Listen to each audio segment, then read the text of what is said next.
So nagpalit ko og Christmas curtain mga zay kay Pasko na pud lagi. Pero pag abot kay taas man oy, so nagpalit ko lain. So kay taas man ang ato ang cortina, so mag-order ko og lain. So atong i-check. So 7 inches maguna siya mga zay. So akong gipalit karon is 5 inches. So naglain na pud kog color. Naganahan ko og hayag sa mata ba. So naatay cream. And then nga siyang actually kaning cream mo itong center.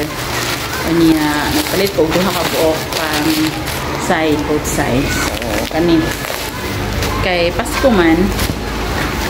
So kani akong gigamit na design. So duha ni siya ka buok. Taran. So ato ni siyang isuot kay aron ya ato gi-check kon nice ba siya tan-aon kay wala gi nag taas siya kaayo mara siya og nangatin siya maayo. So atong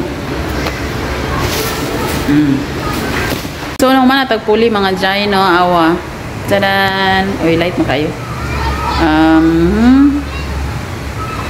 kana siya dili kay siya same og quality ani mo ni agdaan na ho. Dili kay siya nice o quality jud pareha ani nga nice jud kay siya cloth as in. Pero sige na lang at least dili na siya masanya dito.